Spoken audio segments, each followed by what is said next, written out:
Yes. Okay. Apologies. All right. My name is Tom Wade. I'm an independent IT consultant. I've been working with VMS since version 2.5 back in 1981.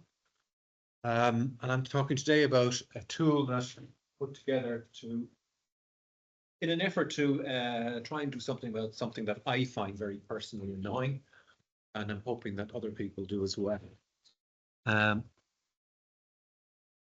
In OpenVMS, as opposed to Unix, there's a style of command line input, which I'm sure you're all familiar with. Whereas you might have a command like myprog input.dat/binary output.log, whatever. On a Unix system, it would be more like myprog -b, something minus so. And a lot of programs are now being ported from Unix onto VMS, and they bring that terse and unintuitive interface with them when they do it. The reason is mainly because of differences in what the OS does for you as an application developer if you're designing a command line interface. So whereas on a VMS system, DCL will parse the command line. It will take care of whether you've abbreviated qualifiers or whatever, whether you've entered them in uppercase or lowercase. And the programmer then, all he has to do is call those two procedures, CLI$present, and pass it the name of the qualifier, and it'll tell you whether the qualifier was present on the command line, and CLI$getValue returns the value. So if you put delete file.txt/log, you call CLI$present log, it'll say true or false whether the thing was there. So it does a great deal of the grunt work of parsing the command line before the programmer's code has to do anything. On a Unix system, the Unix shell, which is what they call command interpreter, breaks the command line up according to white space and then passes it to the C program. And it's nearly always a C program. It's Unix we're talking about. So your C program would look something like this. It is the main program, which has two arguments, argc and argv. Argc is the number of arguments in the command line, and argv is an array of all of them. You're probably familiar with this. It's fairly basic, but it's up to the programmer to do the further parsing. So the problem, of course, is that the developers don't bother to do much parsing. So because it won't handle abbreviations, either the code written by the programmer has to handle abbreviations, or you keep the command arguments very short because you don't have to force them to type out long commands. And that, of course, means it's very unintuitive. My favorite example is the one for a database access program where you have minus lowercase I means you're specifying an index key for a search, and minus uppercase I means initialize the entire database. And of course, oops, yeah, it's the opportunity for shooting yourself in the foot. So what I came up with was this tool. And the aims of the tool was you're supposed to easily be able to add DCL syntax to an existing program. Now, I know in some cases where programs have been ported to VMS, the person doing the port has gone to the trouble of adding CLI support, like the zip tool. There's versions of zip floating around now that some do, some don't support the VMS qualifier things. But the idea is that you should easily be able to add DCL syntax to an existing program. You must do it with minimal changes to the original source code. And we've got it down to 2 lines, original source code. And that's important because every time you don't want it, so you go to do major surgery on a piece of code to add DCL support, and then they come up with a new version of it, you've got to repeat all that work, and that's not worth it. So that's why people just generally don't bother. It's also aimed at either the developer or the VMS sysadmin. In other words, if the developer ported the code, hasn't bothered to do this, and the system manager has inherited that code, he should be able to do the changes. And therefore, to use the tool, there must be no coding experience required. So this, you don't have to know any C to be able to do this. And you also go to thing there, minimal performance overhead. We don't want to have the thing run very slow because it has to do this. In particular, I don't want to have generating runtime configuration files that have to be opened and read every time the program is activated. And lastly, it should work where the source code is not available. It should still be possible to add DCL syntax to the code. Now, it's not as ideal, but it can be done. So here's the approach we take. At the start of the main program, there's the two lines that you add. One line to parse VMS args, passing argc and argv, and the other line is where you declare parse VMS args. That's the only changes you have to make to the original code. So what does parse VMS args do? What it will do is it will get the command line using a single call to lib$getForm, which returns the entire unparsed command line with the exception of the verb. And it will then translate that DCL-like syntax into the Unix style equivalents. And when it's finished translating them, it will set the argc and argv values to be what they would have been returned if the user had entered the original Unix syntax. And that's what the rest of the program is designed to parse and deal with. So once parse VMS args has replaced DCL commands with the equivalent Unix ones, you don't need to make any other changes to the rest of the source code. That's the aim. Yes. Well, a very trivial example I will give you up just to show you how it works. So obviously, in order for it to do that magic, you've got to provide some kind of input to define the VMS commands and their equivalent. And there are two files that you must create and provide to the code. The first one is a CLD file. You're all presuming, are you familiar with command line definition files? Well, I'll explain them anyway. I'll show you through the example. The command line definition is a utility that's provided as part of VMS. You create a text file which defines the various parameters and qualifiers for the VMS command. So, for example, a VMS command like delete star.txt/confirm. Delete is the verb, star.txt is a parameter, and the /confirm is a qualifier. The qualifier is anything at the beginning with a slash. So you'll create a CLD file which defines the syntax of the command lines. If you've never done this with CLD before, I think just showing you one example from the trivial example that I have will be enough for you to know how to do this. The CLD is described completely in the command line definition utility in the standard VMS documentation set. It's normally used by the system manager if he wants to define completely new DCL commands, but it can also be used to parse input within the program. So if you've got a program that gives you a prompt and expects the user to type a line, you can call DCL routines to parse those. The second thing you must create is a .map file, which defines the mapping between the DCL command elements and the Unix equivalents. Again, that's an ordinary text file. You create those with an editor. Once you've created those, you'll compile and link them into the rest of the program. So this just shows a diagram of how the program is built. The bit in the yellow box here is the original code. So let's imagine our code consists of two files, sample.c and routines.c. You'd normally compile them with the C compiler, link them with the linker, and you get sample.exe, which is your sample program. What you're doing is you're creating sample cld.cld, which you compile into an object file.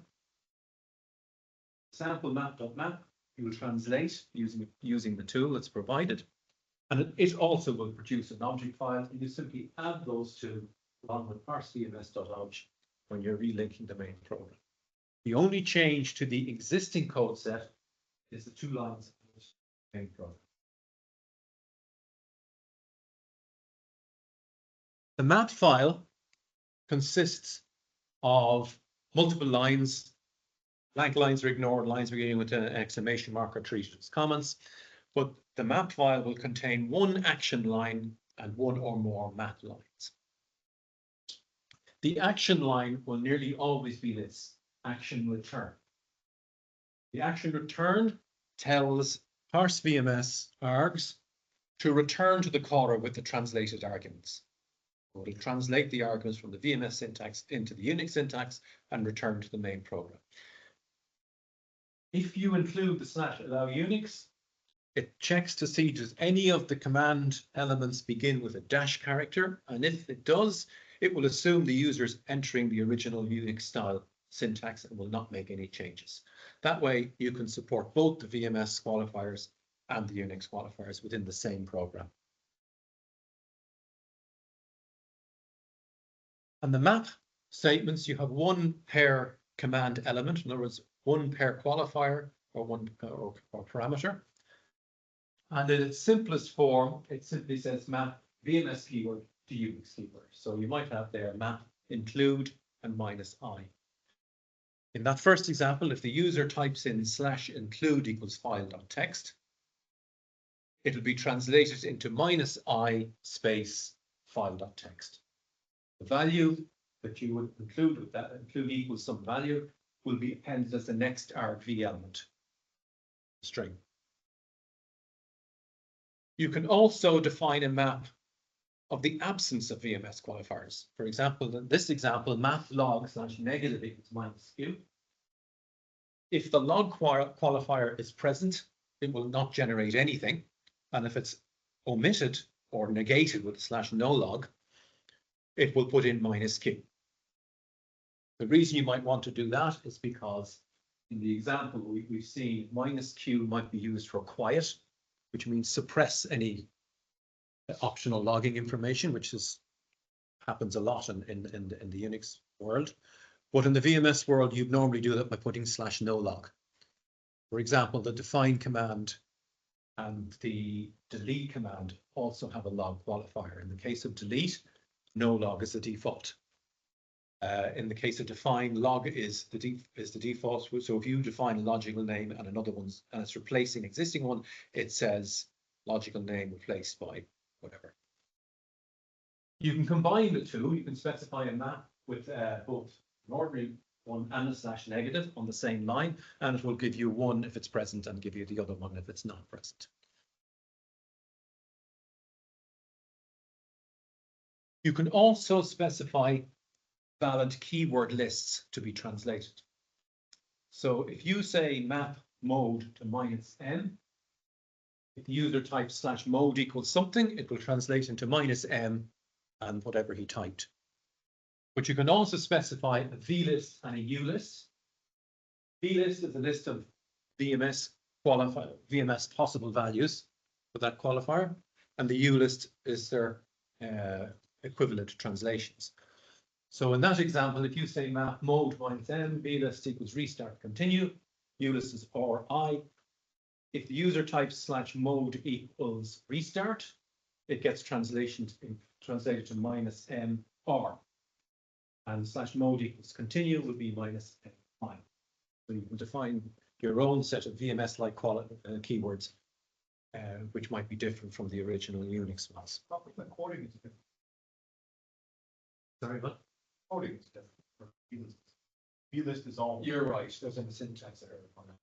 Anytime I draw through these slides, I'm missing it. There should be a double quote at the end of that starting point. The actual program that parses the map file itself uses CLI $present and CLI $get value to parse it. So you can space these things out or use different cases. It's all the same. You can also do a special for date and time fields. In an ordinary map statement like this, map since -t means the user types /since equals something, translates into -t, whatever he types. But if you've specified /date on that line, it tells parse VMS args that the argument of since is a date or time field. Now, the Unix program might expect you to type dates or times in a specific format. In this case, in the example we see, it expects it in the form of mm/dd/yy, for example. But this allows you to accept a date in any of the standard VMS style formats. So /since equals today, /since equals 25-OCT.2024, for example. and it will translate the date field that you've entered into whatever format you specify the format of you expects. And as an additional bonus, it will also accept dates in the ISO 8601 format, 2024-1025, which is the international standard date format. I'm a great believer in ever since we had a software package license expire on the 3rd of February instead of the 2nd of March, as we thought, because the date syntax that you might be familiar with, mm/dd/yy, is actually dd/mm/yy in Europe. And both syntaxes are the same and they're completely contradictory.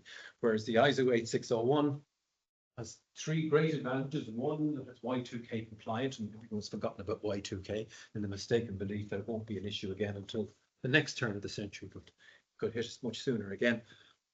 And also it sorts automatically and it's completely unambiguous. So it can accept whatever date format it has and will translate it according to the rule that you specify in the argument.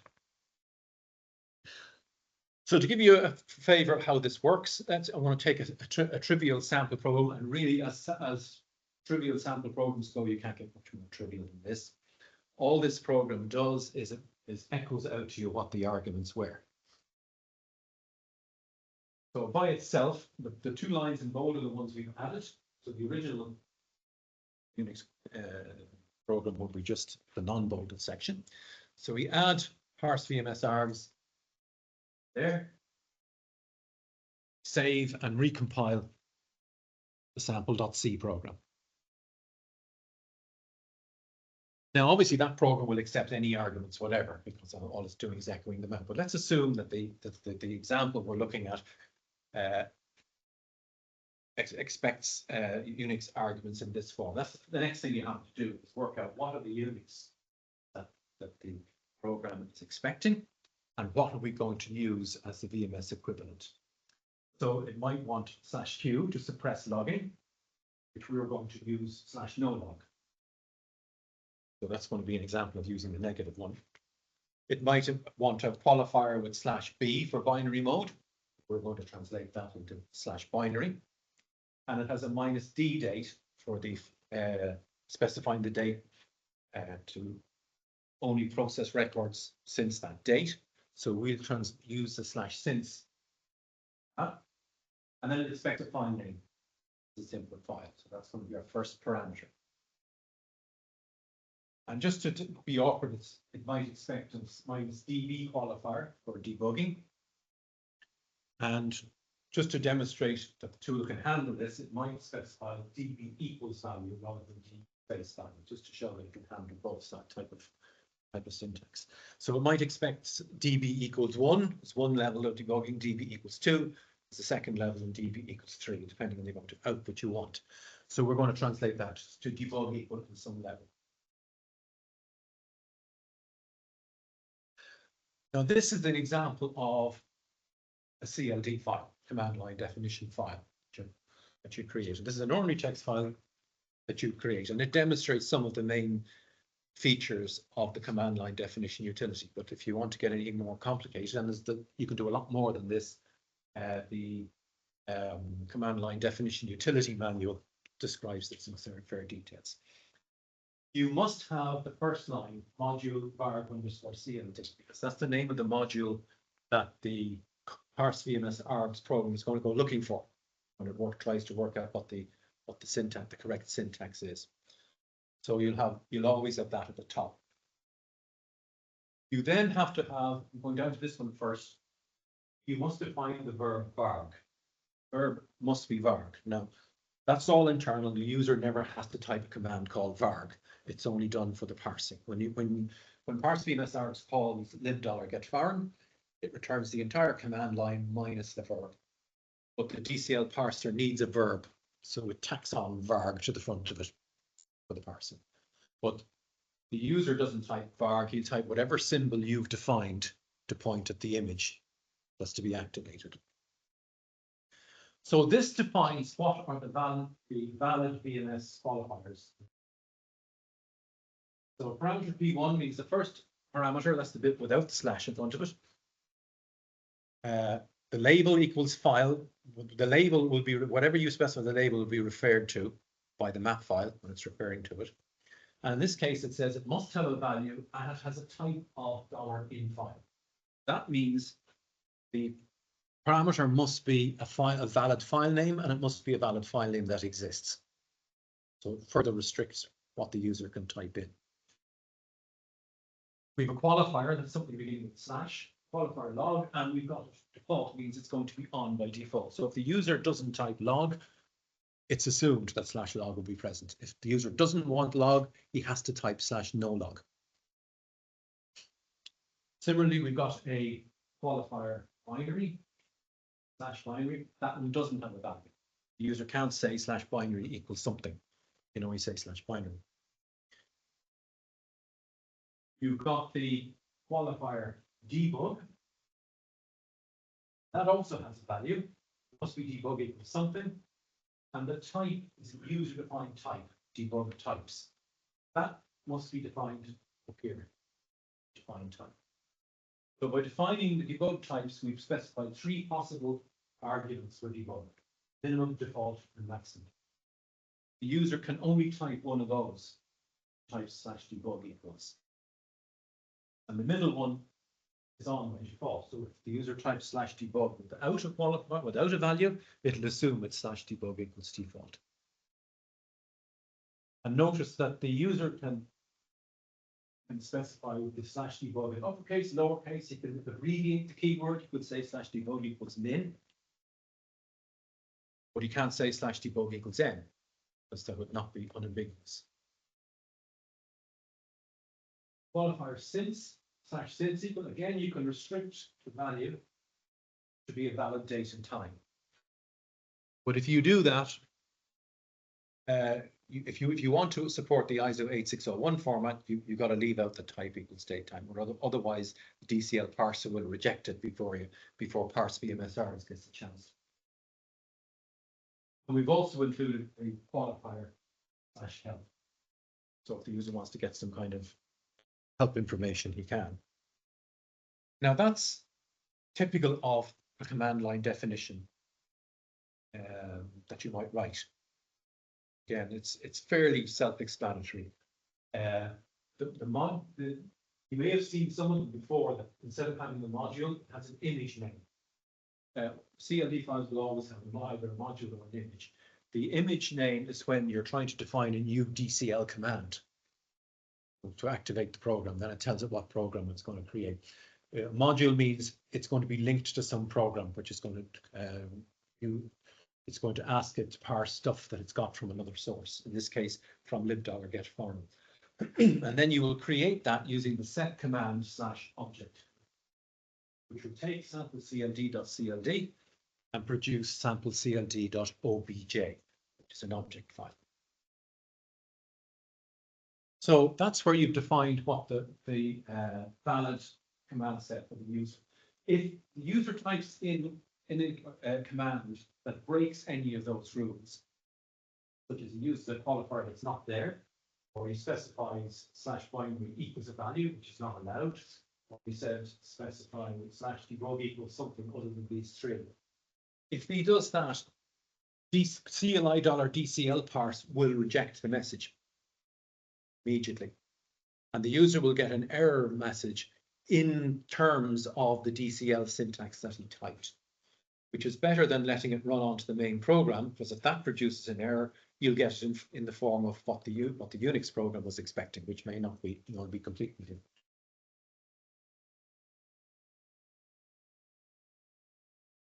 So then you must create a map file which maps the VMS elements onto equivalent Unix elements.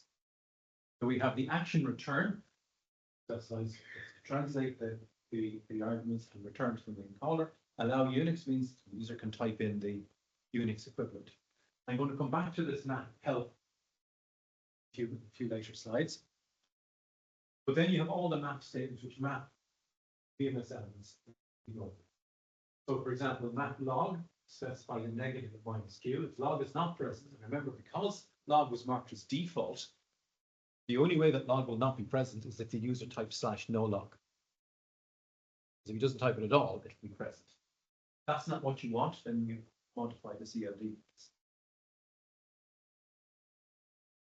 Map binary is mapped to -b.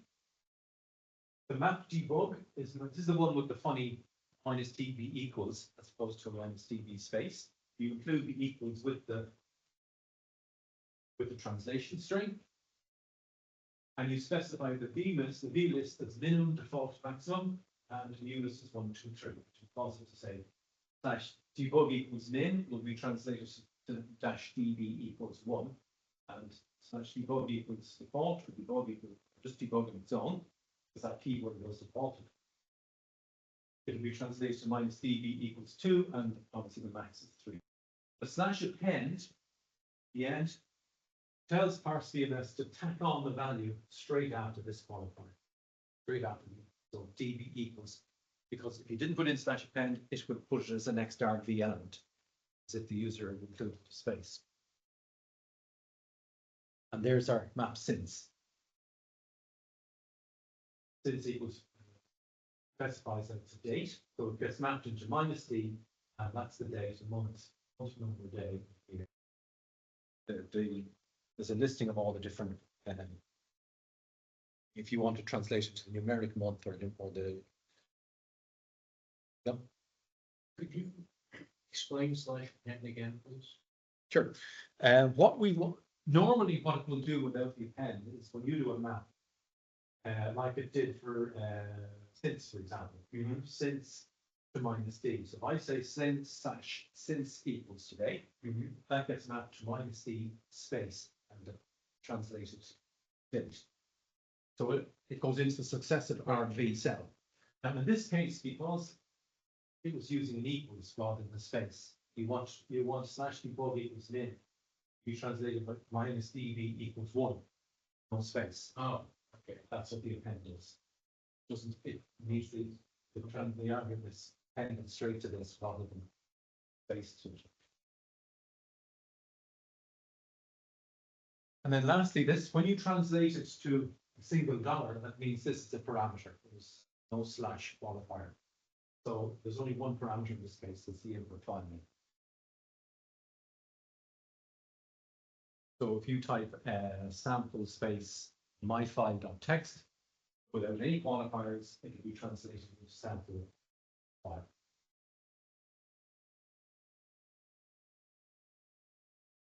So what you do with this, when you're compiling the map file then, is you run that map file through a generator program, which is provided with the tool. So it's the GenVMS qualifier. We'll take the map file and it will actually produce a C program, a C file, C source will be generated. So if you call it sample map, you use the GenVMS, that will generate sample map.c. You can then compile using a cc command. And that will create a sample map.obj. And so just to show you what the sample map.c looks like, you don't need to look at that if you're using the tool, but that's what it does. It just generates a routine called VMS mapping, which is called by VMS, parse VMS args, which sets up all the valid mappings in a data structure. Remember what I said, I didn't want to have runtime configuration files that have to get opened each time the program runs. So it gets compiled into a C code, which gets linked into the main processor. It's all in memory.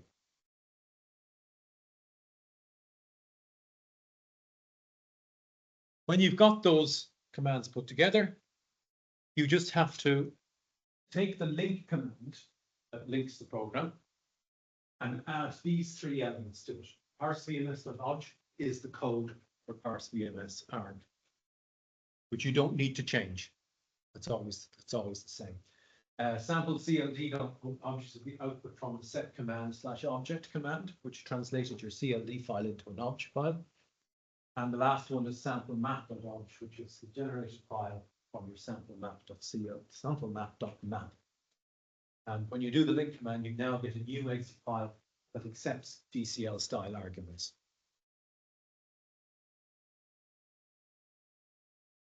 There's an example of that sample program that we used. If you type sample minus d equals 2 minus q minus b minus d that, it tells you what the arguments are. Similarly, if you type the VMS equivalent, you get exactly the same translated arguments. So if you're doing that with a real program, the rest of the real program can work unchanged according to the format that it's expecting.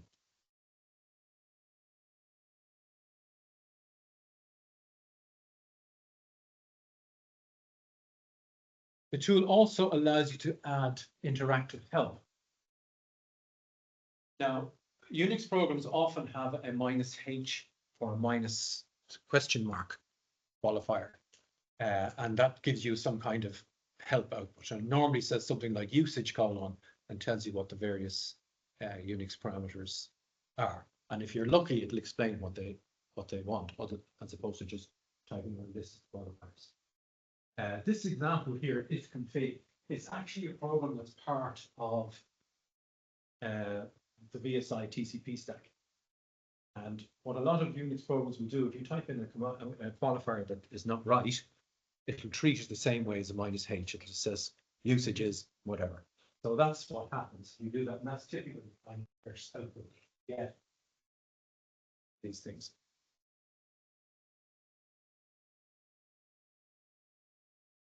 On the other hand, on a VMS system, the normal behavior of the program when you type help within it is it puts you into a help dialog. If you're a system manager, you probably use sys.authorize or the sys.system authorize. And if you type help within that, it'll say information available and lists out the various commands. If you're not a system manager, you might have used the mail utility, exactly the same thing. If you type help, it tells you what all the commands are and all the valid qualifiers. And then it asks you, prompts you for the next one. You can type in what's modified, and gives you more information. Modify, and says here are all the qualifiers to modify, so you can drill down to a hierarchy and help. If you specify a /help qualifier on one of the map elements, what parse VMS args will do is it will attempt to enter a VMS style help dialog. So the syntax here would be help means /help. Notice we're not mapping it to any Unix equivalent. What we're doing is we're saying it's help, and that's the keyword that we'll look for. Help whatever, and /library is the location of a help library. So we'll open the help library and look into it for help on that sample command. So it'll make it behave like a VMS program when it's doing the help dialog. Now, if you're not familiar with help, the help utility and the help libraries, it's a standard part of VMS. As a system manager, has anyone ever created .hlp file? Yeah. Don't worry if you haven't. They're very simple. You'll be able, if you want to do it, this example will probably be enough to show you how. If not, you can look up the help utility, which shows you how to create these files. The most common use of these files is that a system manager is creating a help entry for a new command that's been added to the system, and he adds it to the standard help utility library. So when the user types the DCL help command, it comes up. And that's a typical syntax of the help file. The important thing to remember about it is the first column, position 1, is reserved. It's reserved for a number, shows the depth level of the help, or it's reserved for a /count, which shows that this is a qualifier. So that's how the help command knows to say additional qualifiers are. It lists whatever began with the /. So you might have something like this. That's the keyword that is where it starts. Remember in the map command, I said map help equals, and then the keyword, and the /library equals where it finds it. And then under that is level 2. There's parameters and qualifiers in there. That's the first one there is the / in position 1 to indicate this is the qualifier, and that's the rest is all part of the help. So it tells you debug or no debug in default is no debug. It's log or no log in default. If you create a help file and put all that in, that's a .hlp file. You then build from that HLP file a HLB file, which is a help library. You can either create a new help library like this example does, or you can add the HLP file to an existing library. If you have a library, I'd recommend you don't add it to the standard, clutter up the standard help library with your own helps, because every time you upgrade the system, it's going to replace it anyway. So in this one, library / help is help, it's a help library as opposed to an object library or general image library, and creates it. And the library is the HLB, input is HLP. You don't need to link that program into the sample.exe. It will find it at runtime. So at runtime, if you type in /help, it will go and look for the library sample.hlb and look for the help entry in it for sample. And then you go into your dialog, and when you finally Control Z your way out of it, or just keep pressing return, the program goes ends. I said it was also should be possible to be able to use this tool when the sources are not available. Now that may sound a bit contradictory. The source code is not available. It has to do it in a slightly different way, not as efficient, but you know, there's always trade-offs. What the tool does, it provides you with a dummy main program. It's called dummy.c. And that dummy main program, it calls parse VMS args as before. But now, instead of returning to the caller, in your map command, you use an action exit rather than an action return. The action exit tells parse VMS args when it's translated the arguments into Unix equivalent, it will exit the program. And in fact, it exits it with a call to lib$do command and will activate the real Unix command, the real Unix program with the translation. So you'll end up with a dummy file that the users can will actually use, and the real one, which can be renamed to something _Unix, which only gets activated by this command. Now you do have much more overhead in this case. You've got double image activation, but that's the price you pay for not being able to get at the sources. And again, by the /allow Unix, if you put /allow Unix in, they'll be able to use either the VMS or the Unix qualifiers to do that. And there's a third option in there, which is sort of more esoteric, that will tell it, instead of activating the Unix program directly, it'll just exit with the translated arguments in a DCL symbol. That allows you to nest the whole thing in the command procedure, and you can make further modifications to the Unix command if you need to do something that's more complicated and can't be handled by the tool directly.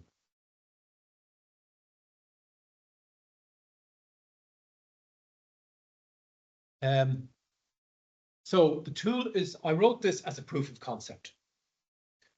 It has not been extensively tested. So I mean, I've written it, I've done some testing on it, it seems to work, but I put it up on the website and it's been downloaded a few times, but I have no idea how often it's being used or whether it's been used in anger in a real situation or not. Full source and documentation is included. You can download it from that website there, www.tomway.eu/software, which has various pieces of software that I've written and made available. That's one of them. It's called VMS ARG. You can look at the documentation online, pull down the sets, it's VMS install kits, install it, test it, do what you like with it. There is no restriction on what you do with it. If you look at it, find things that could be better or don't work or something, by all means tell me. Even better, fix them and then tell me. But you know, do whatever. If you want to use it in a port of your own program, you don't need to get my permission. Go ahead and do it. I don't care whether it's a free program or a commercial program or whatever, feel free to use it. The only reason I'm providing this is I hate Unix syntax command qualifiers on a VMS system, and I'll do anything which will help reduce the amount of that stuff that I see. Or you might find there's some flaw in the whole concept that doesn't work or whatever. Fine, well, hopefully it's something that we can work around. But that's basically it. Happy to take questions or comments or queries.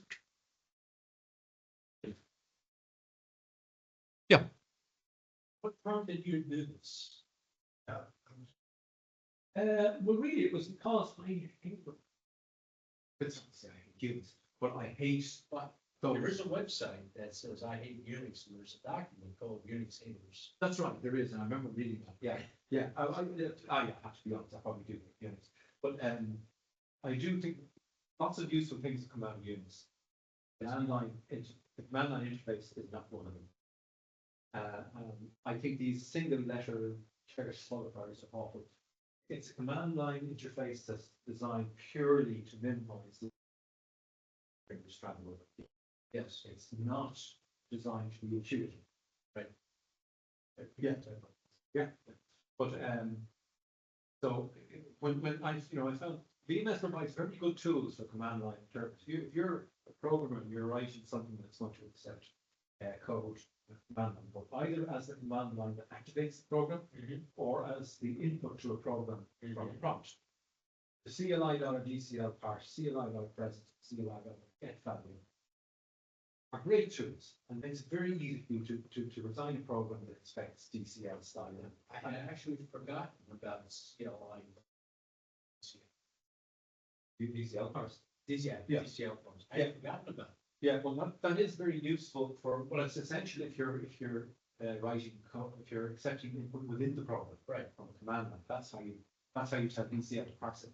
But even I found it's easier than getting the system manager to put something into the DCL tables or legacy to just define a symbol to activate as foreign command. And you call lib.get foreign to get foreign command, and then pass it to DCL parse. You can use the same piece of your code to parse the command line, and the user doesn't type a command line, we can print a prompt, get him to type something.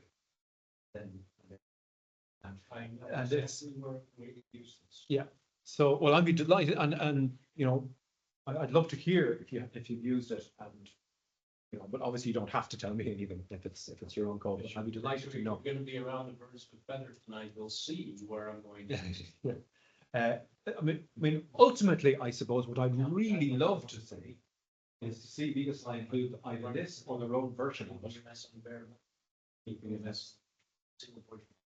So that's the motivation. That's why I wrote it, because I just hate seeing those.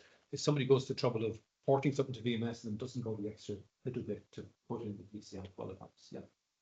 Yeah, I see now. I understand what was your motivation with that. But it also answers, so how many Unix programs have you ported to VMS? Then probably 0. Yes. Because I have been porting some 10 of them. Yeah. Still maintaining them. So porting part is not handling the parameters. So when you come to that handle the parameters, this is the easiest. Oh, it is. Yeah. So the porting, it means, it have to support the compiler, have to support the very specific handling of file structures, keyboard pressing, path, and these kind of things. So when you see already a Unix program on your VMS system, it means that it went through some kind of porting process. Yes. Because otherwise you will never be able to see that. It would, yes. Usually these kind of programs, like counting parameters or things, so you can easily write and do, but this is not a porting. Because you need to recompile. So it means that it needs to be available. Remember, yeah. So my problem here is that first of all, why are we porting programs? Because it was something useful on in some other operating systems, and you wanted to let me use. So somebody made an effort to put it here. Yeah. obviously, if this program is available somewhere else, probably there is a waste of information online, how you handle what kind of progress you have. Yeah. So for example, if you change the parameterization of this program, a VMS user will also go to Google and ask, using these parameters, Mhm. the hit rate will be 0, because these parameters are VMS specific and nothing else. Yes. So obviously you will not be able to find help or do that program that you are interested in. And during the porting process, so exactly that -H will provide you a bunch of information. So what I have seen, my biggest problem when I was porting with programs, and I ported, for example, VI and VI text editor. Yes, I've been exposed to VI. Yeah, and many on VMS. Yes, yes. Then probably you have used my executable, Well, I never used it. but somebody. Somebody used it, that's why, because we had, on this particular system, a lot of the users might have been familiar with Unix, and they weren't familiar with VMS editors. So we provided VI as an alternative. And I remember we had a company that did our documentation for us, and we sent them the command, the qualifiers, VI, and they asked us, were we joking? Were these the command syntax that we're expecting users to write, but to say, yeah, that's what they're used to. But the important thing is this tool does allow you to continue to use Unix qualifiers. Yes.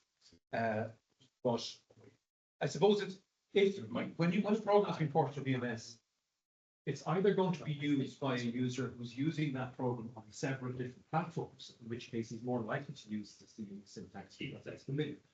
Or the person using it is somebody who's using lots of different VMS programs, and this is just another tool he's using, in which case it's better to have it in VMS syntax, because that's what he's used to, and that's what he expects. And that's why I did it. And that's why also the aim was to allow the system manager, who has no knowledge of C coding, could integrate that program into a VMS environment without having to go back to the developer and say, can you please support VMS DCL qualifiers? And the developer is trying to port this to several different platforms. He's not going to. Yes, it doesn't make sense. First question will be, what is VMS? His first question, well, you probably know because he's ported it to VMS, but he's not. He's not going to want to then because he spend his time productively. But it means that at least the VMS manager, having done that, the next time a new version of that code comes out, he can just look at what new qualifiers have been introduced, modify his map file, his CLD file, and then just change it again. And it doesn't take much effort. It is absolutely very, very useful for this purpose. Yeah, yeah. Well, that's the aim. I hope it is found useful because This is going to be tremendously useful. And thank you, nice to hear that. My big fear in presenting this thing was someone was going, the first question that someone was raised was, you seem to have forgotten that Unix qualifiers always do this. Like I thought of one. I know that some shells, and I don't know enough Unix expertise to be able to say whether this is common. But if you type in program space star.obj, the wildcard expansion is done by the command interpreter. Yes. Whereas in VMS, the star.obj is passed to the program. The programmer has to do it. Now, it's not difficult to do. You call $find file successfully to get each file. But if that was the case, this tool doesn't help you do that. If the program expects it to be found, but that is something that, and I'll leave it as an exercise for homework if somebody wants to do it. You could modify the command so that with a slash wildcard qualifier on the map file, it can add code to call repeatedly code. Actually, you could do this without making any changes to the original source by putting in a replacement main function. So you write some file.h. Yeah. And in there you put, main, int argc Yeah. and then you put your VMSE thing, Yeah. and then you create a replacement argc and you call main two, and then you do a pound define of main Yeah, to you main could do that. two. Yeah. And when you compile it with slash person include equals that file. And the compiler will pull your file in, stick it at the top, put your code, place main with main two, and your Yeah. code will call. So you've So you do it reduced, without you've change. reduced my 2-line change to a 1-line change. No change. You do not have to, you do not change the main program to main 2. No, but because you're gonna do a macro, you're gonna do a pound. It's a macro. So Yeah. anything at that, believe me, I do a lot of stuff. I work in TCP IP, I make those. So. This is all these tricks. Oh, yeah, that's a nice one. Yeah, I thought I'd find it fairly well done down to 2 lines, but that's even. And you could, in that piece of code, do your parse and search of your wildcard, and then you could submit your replacement argv. Yeah. With that has all the names expanded. Yeah, because my idea was to build it into parse VMS args to do the expansion, but yeah.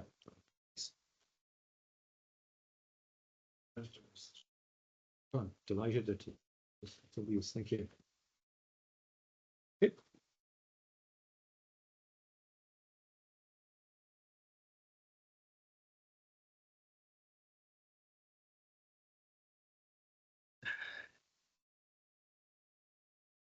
that website.